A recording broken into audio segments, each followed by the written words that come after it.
Fáilte, welcome my friends, how are you doing? In today's video, we're going to look at Dublin Canvas, which is a community street art project in Dublin, Ireland. And I created for it last year in 2022, my artwork Fairy Forest. In this video, I'm going to guide you through my whole process from start to finish. So everything from how I prepared to it, how I applied, and then how I executed the artwork. And I'm hoping that this video answers all of the questions that you may have if you're on the fence of applying, simply because that was one of the highlights of my year, such a special experience that I would love for you to not miss out on it. So let's get into it.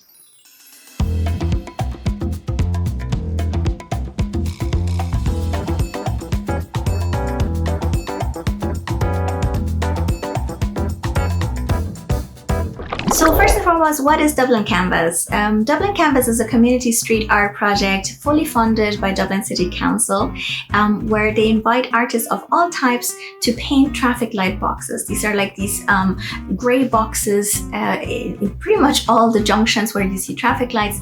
There's one of those boxes. And the project is done in Dublin City primarily, but hopefully in future it gets expanded to other places too.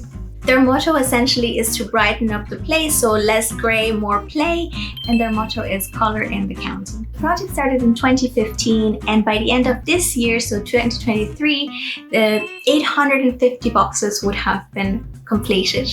In 2022, I participated in it, and I have to say it was really one of the highlights of that year.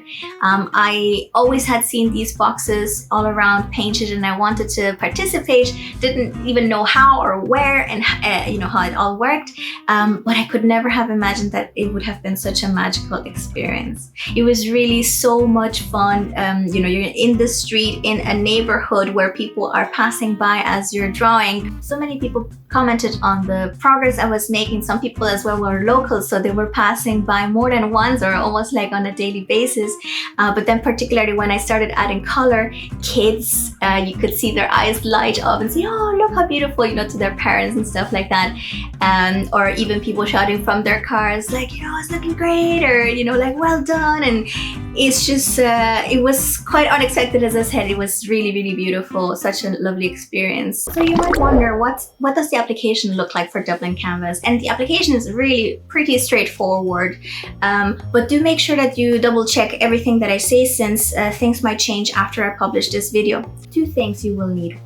One, your proposed artwork, the idea that you have, and then there's like a form that you need to fill out and submit it with your artwork, and this contains basic information about yourself and about the artwork. So information like, what's your name, your bio, your email address, a short description about the artwork. And then another piece that's important is the selection of the box that you would like to paint. So there will be on the website a map where you can see the different available boxes.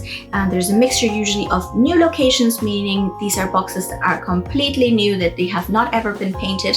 And then there is the ones that already have artwork on them, but that have artwork on them already for several years, or it's just time to recycle it. Of course, keep an eye on the deadlines.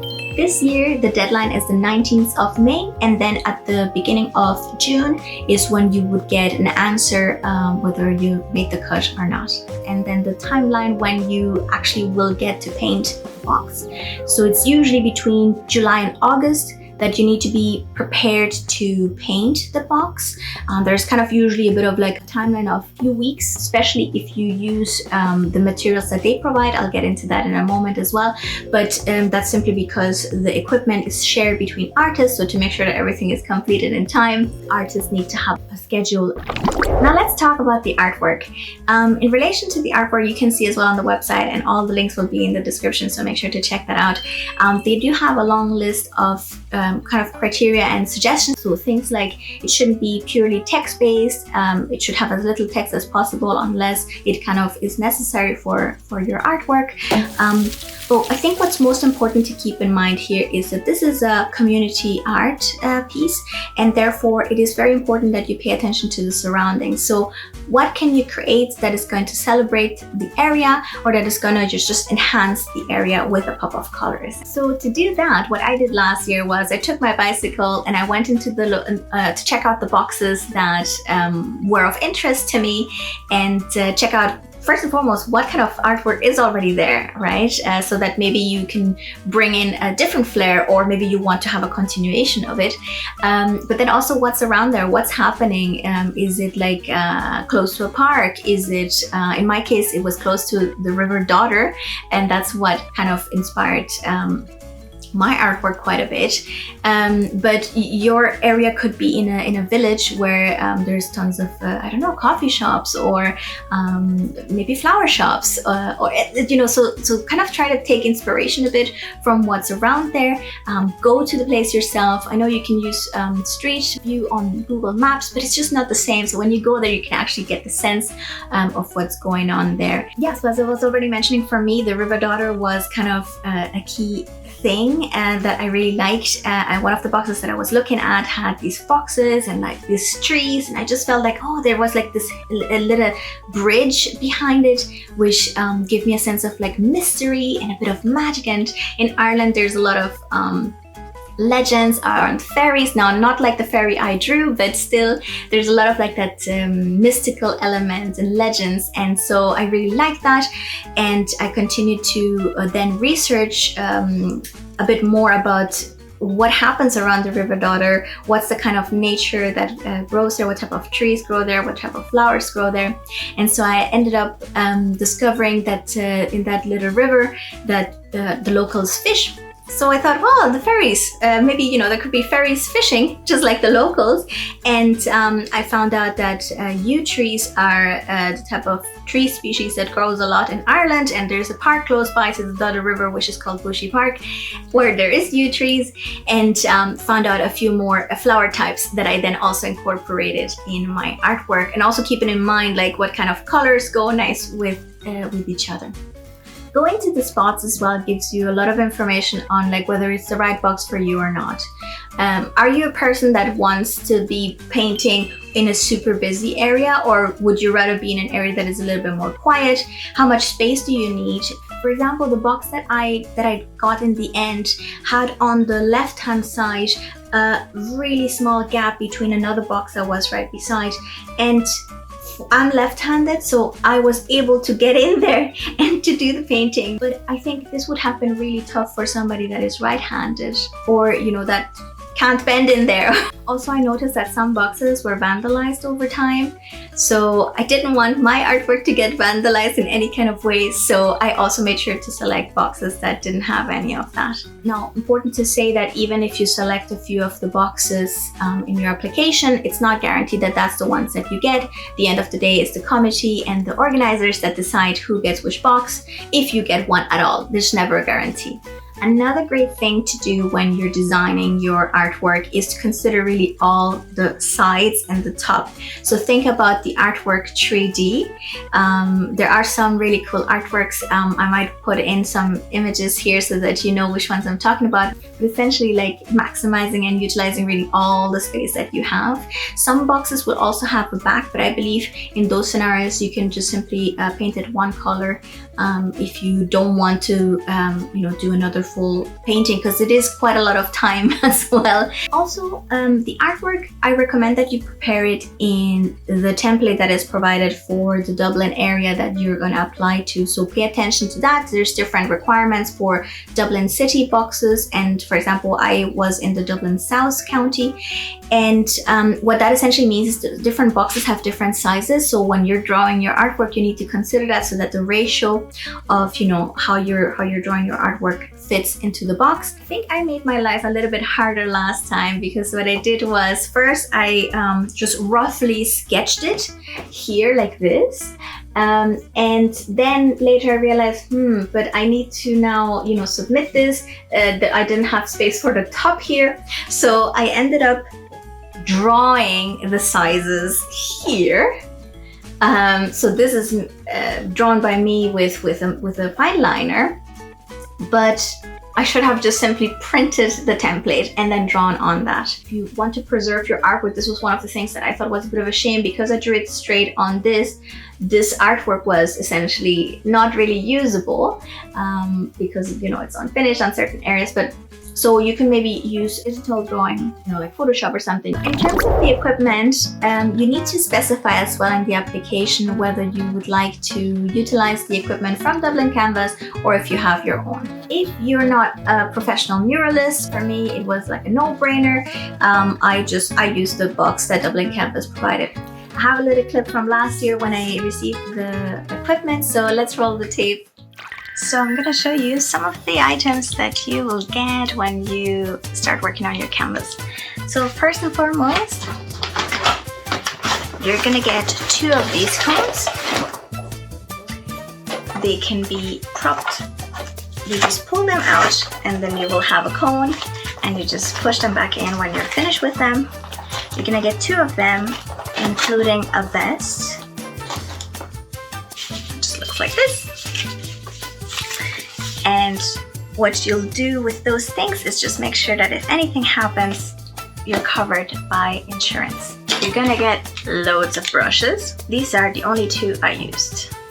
The chunky one is just to fill the big spaces, and the small one, also you might need to check, they're relatively long, these ones. There's one that's a little bit shorter, so I use that one a little bit more for the tighter spaces.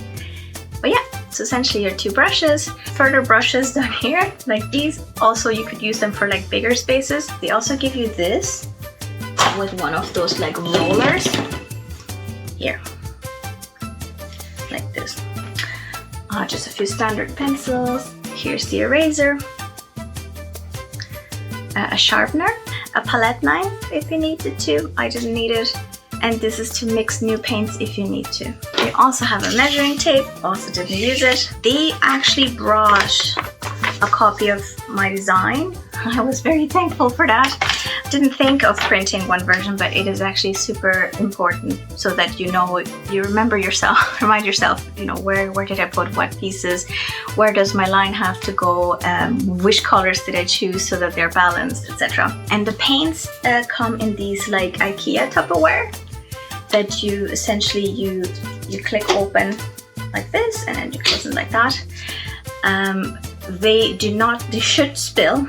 None of them spilled for me, so that was actually really good. And the colors will depend on which colors you ask for. I personally got the RGB, so the primary colors, and then a few already pre-mixed colors. There was also white and black, which helped me to then mix some colors myself. And then the other Tupperware that they give you are these other IKEA ones, IKEA Tupperware.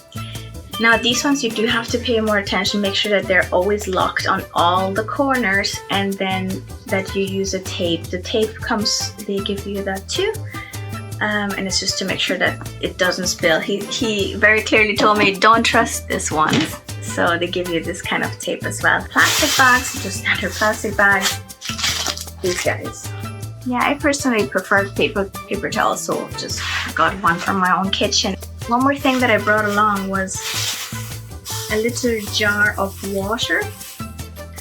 And this is still freshly used, but it's just like an old jam from Full-On. Really delicious jam if you want to try. But yeah, that's just so that I can clean the brushes at the end of the session. The paint that they give you is water-based, but when it dries, it dries. So when it dries, it becomes then waterproof and all. It can sustain the Irish weather, so it's definitely waterproof. So this is what you will get. It's like 2 boxes on top of each other. And the way I hope you can see, and the way you can open them is just by lifting this out, and then you bring this forward, and then you can open it up. And this is how it looks. Here were the brushes as I showed you. Here are the pencils, the mixers. I think I didn't mention the markers. They are fantastic. I totally recommend you get these ones if you don't know them. I'm gonna get some myself. Absolutely loved working with them, except the yellow was it cracked a bit paint-wise. Then here's some of my paints and some of the other equipment.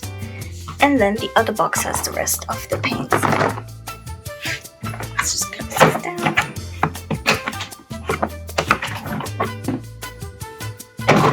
There's these clips on both sides that you also have to open up. Yeah. this is how it looks. And then you get a bag on the side. Just Dunn's Finest. Oh, sorry, Tesco. And then, yeah, the other materials and the leather vest, as I showed you already. It was perfect. It was sufficient. And also keep in mind that if you bring your own equipment, that they need to double check that it's actually good enough for the type of weather that we have here in Ireland, that is going to resist all the elements. So that might also be like an additional step in the process and application. Dublin Canvas is fully funded by Dublin City Council, and what that essentially means is that you will receive a certain amount to compensate you for your time and also any possible expenses you might have had on the day. And how much will be determined by the supplies that you choose, whether you bring in your own or if you use the Dublin Canvas box. Should you choose the Dublin Canvas equipment, what's going to happen is you can either make an appointment to pick it up yourself, or one of the organizers will bring it to you. This is where I met David, the organizer of Dublin Canvas, for the first time, and that was such a pleasure to meet him. He was super generous with his information. He answered all of my questions. He even prepared my artwork as a print for me, which I had not thought of that I needed that. Things like that. And he was very helpful as well for me to understand like the type of paint that I was going to use and some of the tips and tricks that they have essentially learned since 2015. As I received my equipment, this is when the excitement was getting real. I was getting so excited and nothing was stopping me anymore. It was now a matter of like finding courage to go onto the streets and start to paint.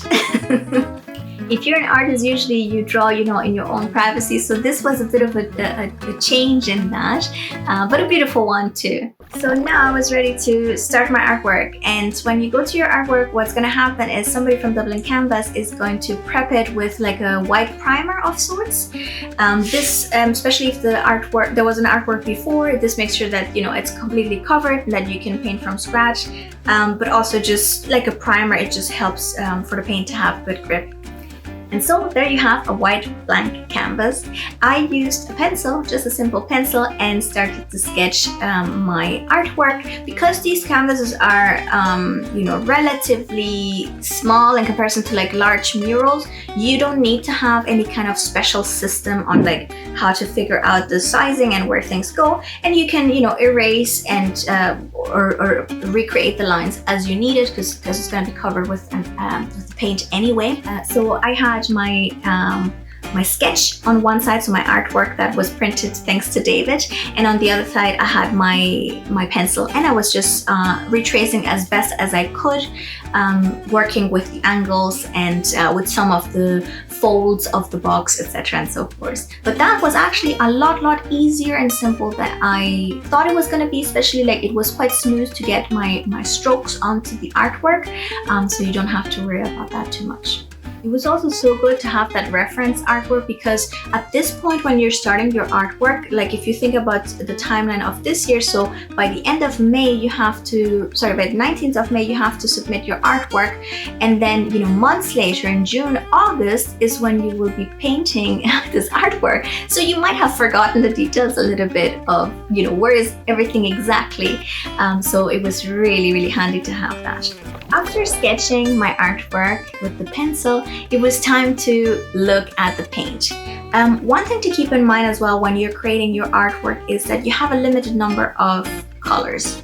This is not just based on how much they can provide you, but it's simply how many can fit in the boxes that you are provided with. So it makes sense that when you're receiving your equipment, or if you're buying your colors, that you have the primary colors so that you can mix any colors as you need. It was actually quite simple to mix them, but also keep in mind that you still have limited amount of space in these boxes. So the more colors you paint, the more boxes you have that don't fit into the big box that you travel with.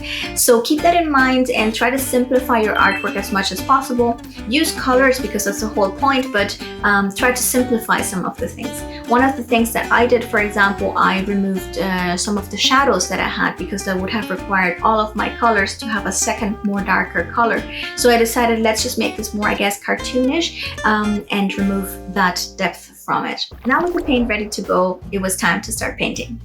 The process that I utilized was to start from the background forward. So like essentially like the sky, or in my case the river, and these were not just things that were in the back but also large sections. So I started with those, and I kind of worked my way from one side to the other so that by the time I was finished I could go back and do my second coat. I did feel that with 2 coats I had the correct coverage. Some specific areas might have needed a bit of more. In July, August last year it was extremely hot in Ireland, so the paint was also drying quite quickly. So I was able to be sort of efficient in that process of going, one pass. As you progress with your artwork, working from the back to the front, you are able to continuously correct those lines. So first you just cover with as much paint as you can, and then you start being more careful about your, the borders between the colors. And as mentioned, the color dries fast, so you might need to also be a bit fast in how you're applying it, because as you have the top of paint open, that gets the heat and it starts to dry, and as you put in the brush, the thickness of the paint becomes thicker and thicker as it's drying. So you do need to go a bit fast if you can cover the paint in moments when you're not using it, especially if you've moved to another color. Yeah, just keep that in mind. You might need as well a little stick to mix the paint from time to time, and then you can maintain that liquidity and like kind of that thickness that is better. Make sure to wear comfortable clothes, because there's certain areas, as I was saying, that you might have hard time to reach. Some parts as well are quite low, they're quite on the floor. So in those scenarios you might even need to sit on the ground. So you might get dirty, also you might spill a bit of paint or something, and so make sure that you don't wear your good clothes. Definitely bring water depending on how you're gonna work. So in my case, I usually would set 2 to 3 hours as like my maximum time to go and paint at a time. It does take it out on you, even though you're sometimes just sitting and then just moving your arm, but you're making long strokes. And at some point my arm was getting a bit tired. Also the sitting areas are not the most comfortable, so you start to get a bit uncomfortable. Bring enough water. Last year it was really hot. It was one of the hottest days. What was it, 36 degrees I think we had, which is unusual for Ireland. If you live here, and it was so hot that the chair, I brought a chair as well on a few days, the handles that were made out of plastic started to melt, and so I was kind of like sinking into my seat. So that was another funny moment. So it can get quite hot. Make sure to bring water and refreshments, maybe something to perk you up as well. Maybe you need a bit of sugar or something to keep you going, depending on how long you've set out to do. This will completely depend on your flexibility, on how far the box is from you, but also keep in mind the light. You might not want to work on the hottest times, but if you work too late, it might get too dark and then you don't see the areas too well. So work around your schedule, but keep the weather factors in mind. I often get super deep in my work so that I forget completely time. So I set up timers for myself to like either stretch my legs a bit if I've been sitting for too long, or take a sip of water or something. So do you the way works best for you. Don't forget to bring a hat for the sun, and also something like music or a podcast or something that is going to entertain you.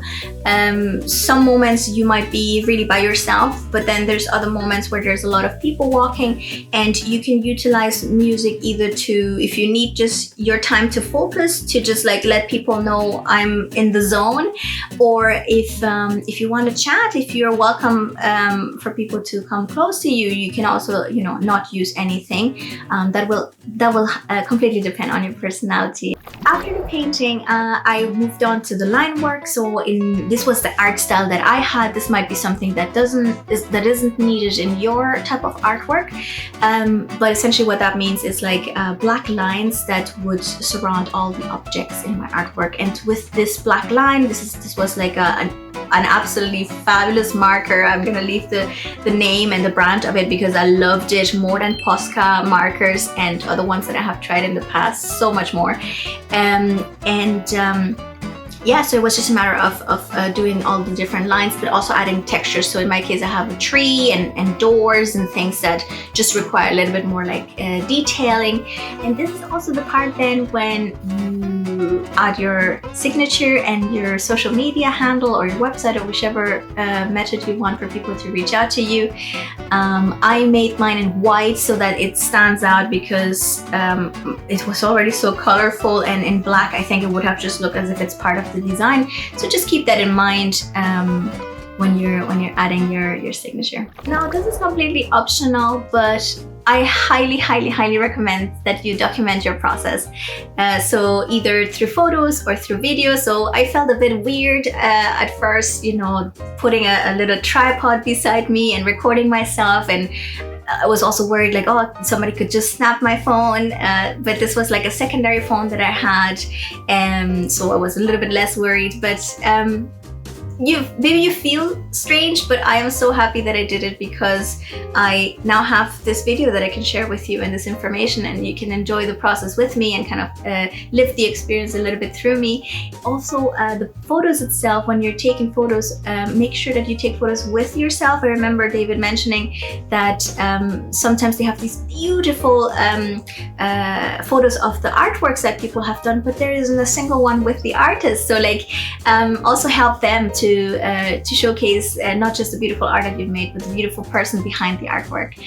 For me, you could, if you see my pictures and my videos, you can actually see the joy jumping out of my face. So it's I don't have to tell you how much fun I had. You can see it in the videos and in the photos. So that's also just a beautiful memory for yourself. Also make sure that you mention this to your friends and family. Like, who knows, maybe they can show up. In my case, I had a few people that came and visited me, so that was lovely. In terms of timeline, I needed about 2 sessions for the sketch, which is about 4 to 6 hours. As for the painting, that took me also about 2 to 3 hours each session, 3 or 4 days. In total, I needed about 2 weeks.